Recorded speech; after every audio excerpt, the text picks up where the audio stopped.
भारत माता की, भारत माता की, भारत माता की, वंदे वंदे वंदे।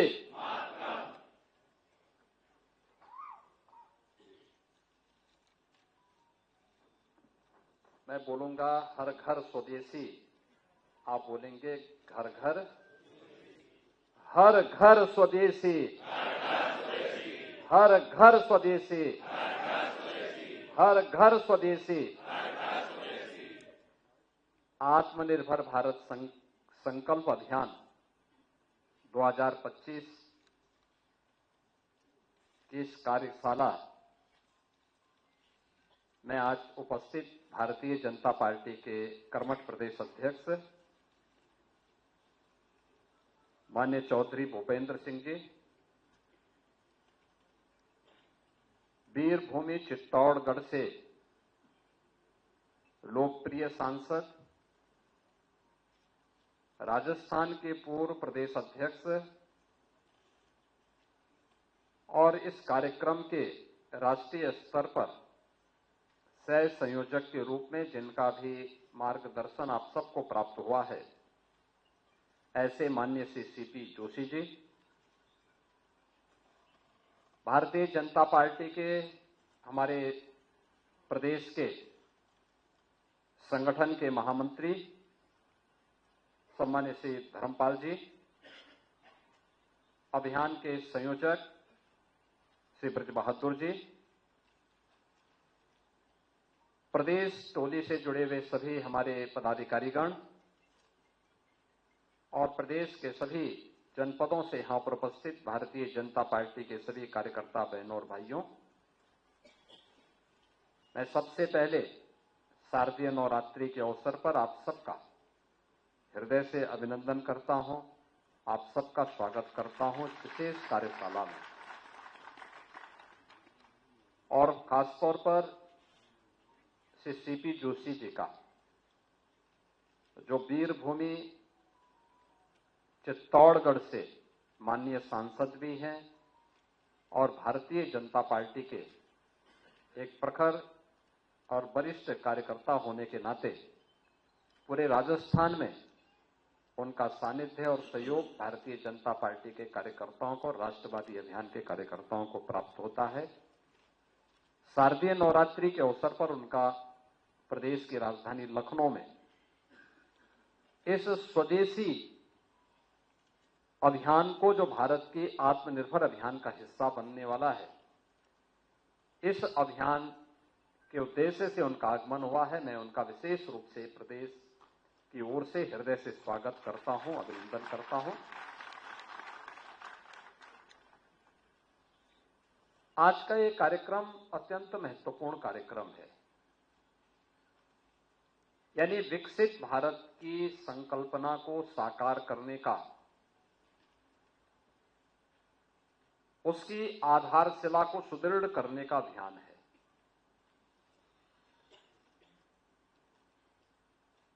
स्वदेशी अब केवल एक नारा नहीं है, और स्वदेशी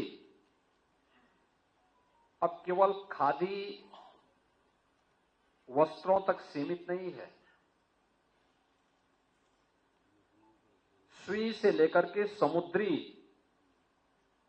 मालवाहक जहाजों से के निर्माण को लेकर के और एक फाउंटेन पेन से लेकर के एरोप्लेन के निर्माण को लेकर के भारतीय जनता पार्टी के नेतृत्व की सरकार देश के अंदर इस प्रकार का प्रोडक्शन कर रही है। इसलिए स्वदेशी की इस अवधारणा को विराट और व्यापक रूप दिया है आदरणीय प्रधानमंत्री जी ने, जो भारत में निर्मित हो, जिससे भारत के श्रमिकों का पसीना लगा हो और भारत की युवा शक्ति की प्रतिभा जिसके निर्माण में लगी है, वह हमारे लिए स्वदेशी है।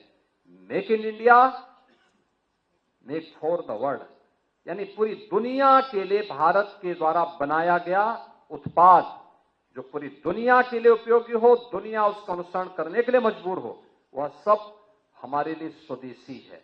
और उस स्वदेशी को हम सब अपने जीवन का हिस्सा बना सकें, यह अत्यंत महत्वपूर्ण है। उस अभियान में आपको अपनी अपनी इकाई में योगदान देना है। इसलिए महत्वपूर्ण संगोष्ठी और शारदीय नवरात्रि की द्वितीया तिथि को यह आपके लिए भी और हम सब के लिए भी अत्यंत महत्वपूर्ण विषय है।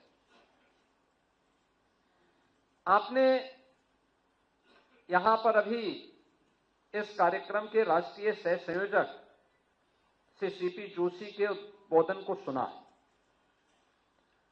उन्होंने बड़ी सहजता के साथ इस बात को कहा कि एक समय दुनिया की अर्थव्यवस्था में भारत का जो योगदान था वह 40% था। यह 2000 वर्ष पहले की बात है और ज्यादा दूर मत जाइए। आज से 300 वर्ष पहले, 300 वर्ष पहले दुनिया की अर्थव्यवस्था में भारत का जो योगदान था वो 25% था। 25% योगदान भारत का था।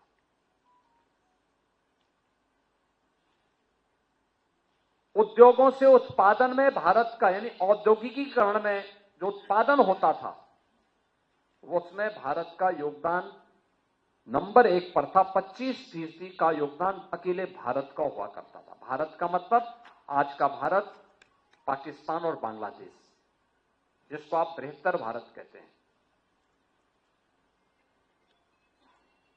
यानी 300 वर्षों तक भारत दुनिया की नंबर 1 की आर्थिक ताकत थी, नंबर 1 का उत्पादक राष्ट्र था और कृषि में तो भारत की कोई सानी ही नहीं थी।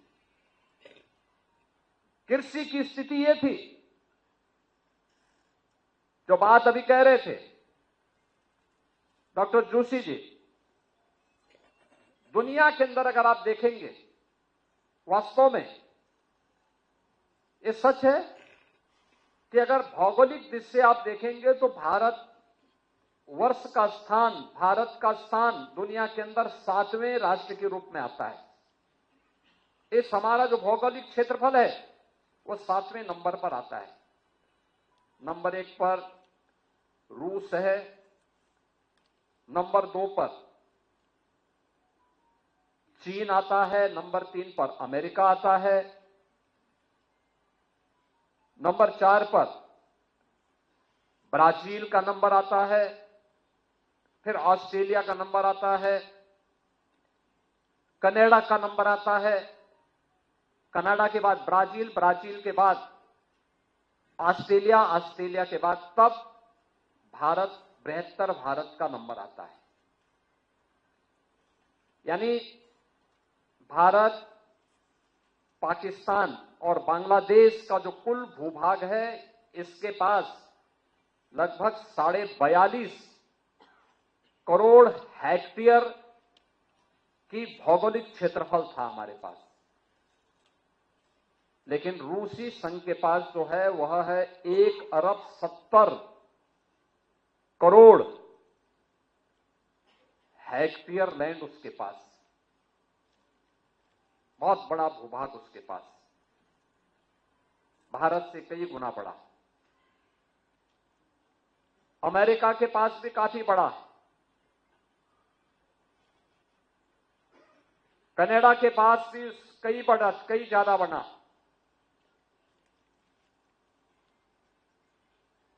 ब्राजील के पास भी, चीन के पास भी। लेकिन भौगोलिक दृष्टि से सभी भारत से बहुत बड़े हैं। लेकिन अगर कृषि योग्य भूमि की दृष्टि से देखेंगे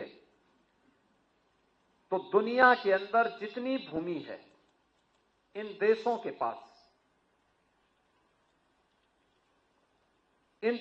पास, जितनी भूमि है उसमें केवल और केवल 20% भूमि पर ही कृषि हो सकती है, उससे ज्यादा नहीं हो सकती। और भारत अकेले देश है जिसकी 60% से अधिक भूभाग पर बेहतर कृषि होती है और दुनिया की सबसे उर्वरा भूमि, सबसे अच्छा जल संसाधन भारत रखता है। एक नहीं, कई कई फसलें भारत ले सकता है और भारत लेता था। भारत कपड़े का सबसे बड़ा उत्पादक था। दुनिया के अंदर भारत कपड़ा बेचता था। आपने बंगाल के उन कारीगरों का इतिहास सुना होगा, जाना होगा, जिन कारीगरों ने को विदेशी आक्रांताओं ने, विदेशी उन शासकों ने अपने स्वार्थ के लिए जिनके हाथ काट दिए थे, उनकी कारीगरी को समाप्त करने के लिए किस प्रकार के षड्यंत्र रचे गए थे, ये किसी से नहीं छुपा हुआ है। खेती किसानी में भी भारत के अंदर, जब तक भारत का किसान, आप में से बहुत सारे लोग जानते होंगे और आपसे एक पीढ़ी पहले के लोग जानते होंगे, हमारे यहां खेती बाड़ी में urea, potash, DAP, zinc phosphate या कोई भी पेस्टिसाइड, कोई भी केमिकल इस्तेमाल नहीं होता था। ये सीजन था, होली से लेकर के और दीपावली के बीच हर गांव में गाय, बकरी, भैंस ये खेतों में बांधे जाते थे और खेतों में बांध करके वह उसी हिसाब से खेती की उर्वरता को बनाते थे। यानी जितनी हम खेती का दोहन करते थे उससे कई गुना हम खेती को रिटर्न करते थे उसके माध्यम से। परिणाम क्या होता था? आज जिसको लेकर के प्रधानमंत्री जी नेचुरल फार्मिंग कह रहे हैं, जिसके लिए सुभाष पालेकर जी कहते हैं जीरो बजट खेती, ये जीरो बजट खेती ही हमारा अन्नदाता किसान इस देश के अंदर करता था। ये वही खेती थी, गाय का गोबर, गाय का मूत्र, गाय से जुड़े हुए उत्पाद, गाय का खुर उस धरती को मुलायम भी करता था, उसकी उर्वरता को भी बनाता था। परिणाम क्या होता था? खूब अन्न उत्पादन होता था, खूब अन्न उत्पादन होता था, धन धान्य से परिपूर्ण था। कहते हैं भारत पे जब इस्लाम ने पहला हमला किया था, उस समय भारत की आबादी, यानी उसके बाद भी सन 1100 तक भारत के अंदर हिंदुओं की आबादी 60 करोड़ थी, 60 करोड़। और 1947 में जब ये देश आजाद हुआ उस समय हिंदुओं की आबादी रह गई थी मात्र 30 करोड़। आप मुझे बताइए, इन 800-900 वर्षों में हमारी आबादी बढ़नी चाहिए थी कि कम होनी चाहिए थी? कम हुई। हम 60 करोड़ से 30 करोड़ पे आ गए। यानी आबादी ही नहीं घटी, हमारी खेती के उत्पादन को भी कम कर दिया गया। ये आबादी जो कम हुई, आक्रांताओं ने ही मारा नहीं, बल्कि भूख से मरे, बीमारी से मरे, तमाम अन्य प्रकार की यातनाओं से मरे। विदेशी दास्ता ऐसे ही होती है। इस देश पे वही किया गया, इस देश पर अत्याचार किया गया, उसका शोषण किया गया। और जिस भारत में 300 वर्ष पहले आधी से कम आबादी खेती पे निर्भर करती थी, आधी से अधिक आबादी उद्योग धंधों में लिप्त थी, बड़े उद्योग नहीं, यहां पे कल कारखाने थे, लघु सीमांत और लघु और कुटीर उद्योगों का एक जाल फैला हुआ था। ये भारत की ताकत बनती थी। भारत को उत्पादक देश के रूप में, प्रोडक्शन के रूप में भारत का बेहतरीन उत्पादन दुनिया के मार्केट में छाता था। दुनिया का व्यापारी यहां आता था, यहां से लेके जाता था, यहां से व्यापारियों का काफला अपना सामान पहुंचाता था। क्या नहीं था भारत के पास? सब कुछ तो था। लेकिन जिन लोगों ने जाति के नाम पे बांटा, क्षेत्र के नाम पे बांटा, भाषा के नाम पर बांटा, तमाम वादों के आधार पर बांटा, और आज भी वे उसी विदेशी मानसिकता के साथ काम कर रहे हैं। समाज को विभाजित कर रहे हैं, विभाजन कर रहे हैं, बांट रहे हैं, काट रहे हैं। वे लोग इस स्वदेशी अभियान में भी तमाम प्रकार की उंगलियां उठाएंगे, लेकिन प्रधानमंत्री जी का जो कहना है कि हम जो भी भारत के श्रमिकों के श्रम से बना हो, हमारे युवाओं की प्रतिभा से आगे बढ़ाओ, वह कोई भी उत्पादक जो भारत की धरती पर भारत के उद्यमी, भारत के व्यापारी, भारत के श्रमिक, भारत के युवा, इन सबके सामूहिक प्रयास से आया है, उस पूरे उत्पाद को स्वदेशी मान करके उसके लिए हमें एक एक व्यक्ति को तैयार करना है और उसी को खरीदने के लिए लोगों को कहना है। क्योंकि भारत के अंदर बना हुआ कोई भी उत्पाद जब हमारा नागरिक खरीदेगा, क्योंकि ये तो तय है कि आज के दिन पे दुनिया के अंदर भारत सबसे बड़ा उपभोक्ता बाजार भी है। 140-145 करोड़ की आबादी, कौन नकार सकता है? उसकी आवश्यकताओं की पूर्ति करने के लिए, उसकी आवश्यकताओं के लिए जो भी प्रोडक्शन आना है, उस प्रोडक्शन को उसे प्राप्त हो सके, हर व्यक्ति लालायित होगा इस बाजार के लिए, क्योंकि प्रोडक्शन तो डिमांड एंड मार्केट की सप्लाई पे निर्भर करता है और लोगों को प्राप्त हो, कोई इसको नजरअंदाज नहीं कर सकता।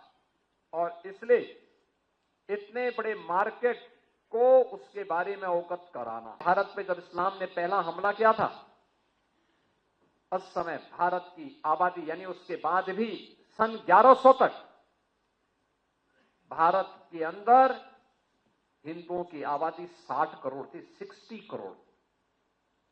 और 1947 में जब ये देश आजाद हुआ, उस समय हिंदुओं की आबादी रह गई थी मात्र 30 करोड़। आप मुझे बताइए, इन 800-900 वर्षों में हमारी आबादी बढ़नी चाहिए थी कि कम होनी चाहिए थी? कम हुई। हम 60 करोड़ से 30 करोड़ पे आ गए, यानी आबादी ही नहीं घटी, हमारी खेती के उत्पादन को भी कम कर दिया गया। ये आबादी जो कम हुई, आक्रांताओं ने ही मारा नहीं, बल्कि भूख से मरे, बीमारी से मरे, तमाम अन्य प्रकार की यातनाओं से मरे। विदेशी दास्ता ऐसे ही होती है। इस देश पे वही किया गया, इस देश पर अत्याचार किया गया, उसका शोषण किया गया। और जिस भारत में 300 वर्ष पहले आधी से कम आबादी खेती पे निर्भर करती थी, आधी से अधिक आबादी उद्योग धंधों में लिप्त थी, बड़े उद्योग नहीं, यहां पे कल कारखाने थे, लघु सीमांत और लघु और कुटीर उद्योगों का एक जाल फैला हुआ था। ये भारत की ताकत बनती थी। भारत को उत्पादक देश के रूप में, प्रोडक्शन के रूप में भारत का बेहतरीन उत्पादन दुनिया के मार्केट में छाता था। दुनिया का व्यापारी यहां आता था, यहां से लेके जाता था, यहां से व्यापारियों का काफला अपना सामान पहुंचाता था। क्या नहीं था भारत के पास? सब कुछ तो था। लेकिन जिन लोगों ने जाति के नाम पे बांटा, क्षेत्र के नाम पे बांटा, भाषा के नाम पर बांटा, तमाम वादों के आधार पर बांटा, और आज भी वे उसी विदेशी मानसिकता के साथ काम कर रहे हैं। समाज को विभाजित कर रहे हैं, विभाजन कर रहे हैं, बांट रहे हैं, काट रहे हैं। वे लोग इस स्वदेशी अभियान में भी तमाम प्रकार की उंगलियां उठाएंगे, लेकिन प्रधानमंत्री जी का जो कहना है कि हम जो भी भारत के श्रमिकों के श्रम से बना हो, हमारे युवाओं की प्रतिभा से आगे बढ़ाओ, वह कोई भी उत्पादक जो भारत की धरती पर भारत के उद्यमी, भारत के व्यापारी, भारत के श्रमिक, भारत के युवा, इन सबके सामूहिक प्रयास से आया है।